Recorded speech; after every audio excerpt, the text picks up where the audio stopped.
gbọ́ ìròyìn aburú lórí àwọn ọ̀tá wa àbí aninilára wa, ìròyìn aburú yẹn kò dùn mọ́ wa nínú, nítorí wípé is a reflection time.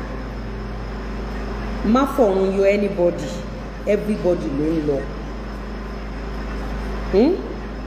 But when we decide to detach ourselves, to stay on our own, to stay alone, I know how Iyabojo operates for very long time. For very long time. These people, they were never an enemy right from day one. Iyabojo pushed them to become an enemy. So Iyabojo pushed them to become an enemy does not mean that if negative things or bad news before. Ẹ̀yin èèyàn wa, Lizzy Anjorin ó ti mọ́ọ̀nù arábìnrin tí ó ṣẹ̀kú ní àná tí a mọ̀ sí Allwell Ademola.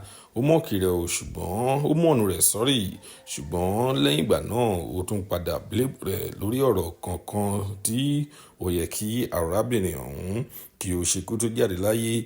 Ẹ jẹ́ ká gbádùn èyí tó kù. That does not mean we will be happy.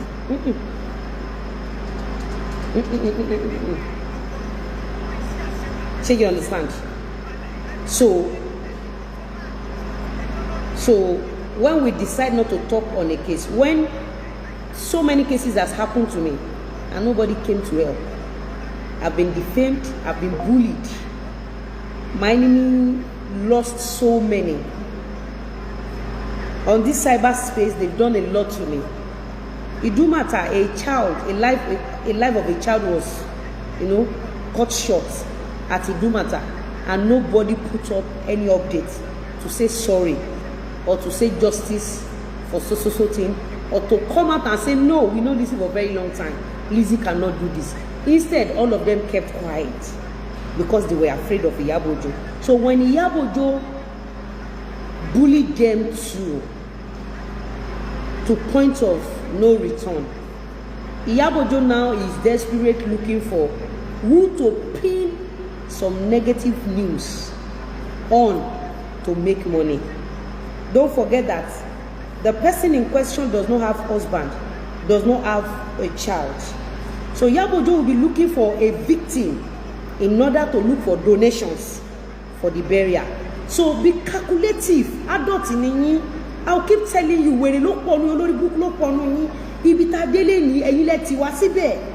Jẹ́jẹ́ Lizzy ló ń jókòó, ó ń lọ party, kò ń bá wọn ṣe, olórí burúkú ilẹ̀ máa pariwo, kò ń bá wọn ṣe, kò ń bá wọn colleagues ẹ̀ ṣe. Meanwhile, it's all set up. It's all set up. When people decide that they want to stay on their own, let them stay.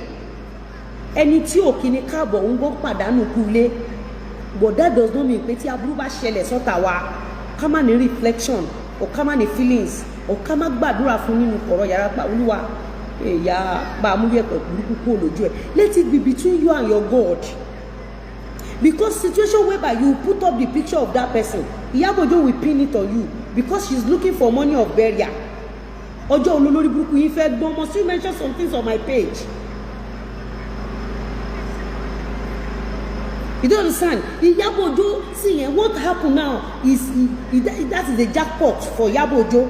So Iyabojo is looking for who to pin it on to get donations, because this person in question does not have a husband, does not have a child.